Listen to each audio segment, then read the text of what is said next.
Alors, je me présente, je suis le professeur Benmoufok Nouria, chef d'unité d'oncologie pédiatrique du CHU Nafissa Hamoud Aix-Marne. Donc là, je m'occupe d'une petite unité qui se compose de 21 lits d'hospitalisation. Donc nous traitons les hémopathies malignes et les tumeurs solides en même temps. Et je suis aussi responsable d'un petit hôpital du jour de 6 lits dans lequel on fait de la chimiothérapie ambulatoire. Donc ce que je voulais dire durant cette interview, c'est que notre activité n'a pas cessé pendant cette période d'épidémie de Covid-19. Au contraire, nous avons eu plusieurs hospitalisations, donc la capacité TANA Z est un petit peu.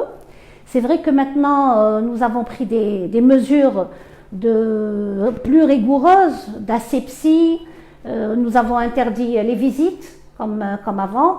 Nous avons un petit peu isolé notre unité le maximum. Nous avons prévu du matériel de protection comme le port obligatoire des camisoles, des calots, des lunettes, de gants qu'on doit changer régulièrement quand on examine un malade et qu'on doit passer un autre malade. Donc on a augmenté notre dotation de matériel de protection, ça c'est primordial.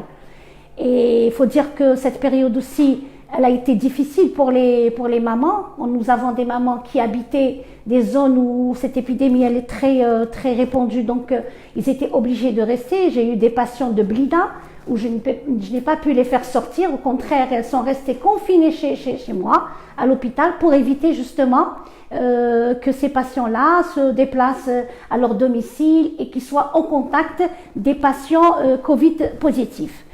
Nous avons eu aussi 2 ou 3 fois des cas suspects. La dernière malade, Allah yarhamha, d'ailleurs elle est décédée, c'est une leucémie aiguë myéloblastique type 3. Donc elle était sous chimiothérapie d'entretien et elle est venue durant un contrôle avec une toux, une détresse respiratoire, une toux vraiment très importante, très fébrile. Nous avons réalisé dès son admission, parce qu'elle venait de l'Alba'a, nous avons eu le déclic de penser au Covid, donc nous avons réalisé les prélèvements, les sérologies, un premier scanner qui était normal, puis devant l'aggravation de sa symptomatologie, nous avons réalisé un autre scanner qui a montré des images très évocatrices d'un Covid, donc ce qui a semé un petit peu la panique dans le service, les infirmières qui étaient au contact, les médecins, tout le personnel. Elle a été transférée à la réanimation, mais elle a compliqué dans le sens où elle est décédée d'une hémorragie pulmonaire qui était probablement en rapport avec une infection autre qu'un Covid, puisqu'elle était immunodéprimée, sous anticoagulants et sous chimiothérapie. Mais pour vous dire qu'on a passé des moments très difficiles. Nous avons prélevé tout le personnel durant cette période et même les médecins. Heureusement que toutes les sérologies et même les PCR étaient négatifs. D'ailleurs, la petite, elle est décédée. Nous avons réalisé une PCR juste au moment de son décès et qui est revenue négative, ce qui a rassuré un petit peu le personnel et la famille de la patiente, parce que la maman, les frères et sœurs, ils sont tous venus me dire est-ce que c'est un Covid, est-ce qu'on doit aller consulter. Donc c'est l'hôpital qui a pris en charge toute cette cascade d'événements. Pour vous dire que travailler pendant cette période, c'est très difficile, mais heureusement, on a du personnel, on a des gens qui sont dévoués, qui sont compétents, surtout le paramédical. Moi, je félicite beaucoup mon paramédical parce qu'ils sont là omniprésents et effectivement, ils se protègent et ils continuent à travailler. On peut pas, c'est une activité qu'on ne peut pas arrêter. On ne peut pas dire à un cancéreux « Roh, le dark, qui khlas le Covid aoudouli ». C'est une urgence, il doit recevoir son traitement. On se protège, voilà. Ce que je veux dire aussi aux gens, c'est que c'est pas parce que il y a 140, 150 cas par jour et qu'on doit se dire oui c'est bon, c'est toujours la même, c'est toujours la moyenne. il faut continuer à se protéger, il faut continuer à respecter les mesures de prévention, c'est-à-dire les distances. Il ne faut pas faire la queue pour n'importe quoi, pour acheter n'importe quoi. Ça, c'est très important.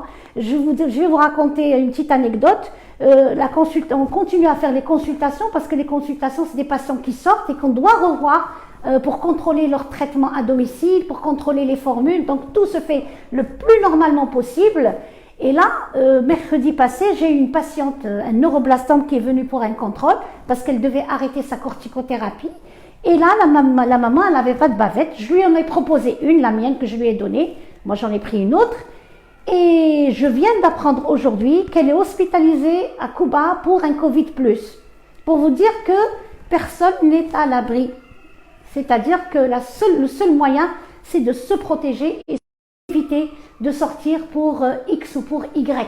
C'est-à-dire, si je dois sortir pour faire un contrôle, moi, qu'est-ce que je fais pour mes patients, pour éviter tous les patients qui ont un traitement d'entretien?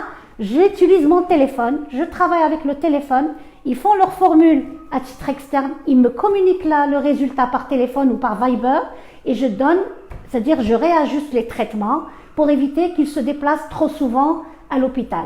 De même qu'on a une télé, ils ont placé ici une téléconférence à distance et nous avons l'intention de l'utiliser pour justement aussi d'éviter qu'il y ait trop de malades à l'hôpital, qu'on doit uniquement gérer les malades qui doivent recevoir une chimiothérapie en ambulatoire. C'est-à-dire المريض كيجي يدير العلاج تاعو الكيميائي وديك المريض يكون مليح هاو يخرج à condition يكون ماشي بعيد ويكون يفهم كامل les mesures تاع الوقايه.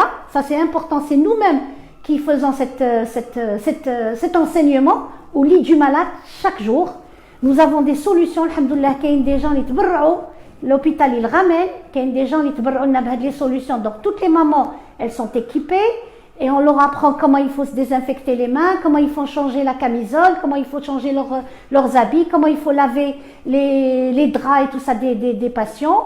Et là, ça nous permet un petit peu de diminuer, si vous voulez, le risque de contamination parce que c'est des malades, ils doivent être hospitalisés, ils doivent recevoir leur chimiothérapie et d'autant plus. Les malades ما عندهمش المناعة parce que هذاك العلاج الكيميائي هذاك أو يزيد يهبط المناعة. C'est-à-dire s'il y a un petit Covid qui se balade, ils vont le choper à tout prix.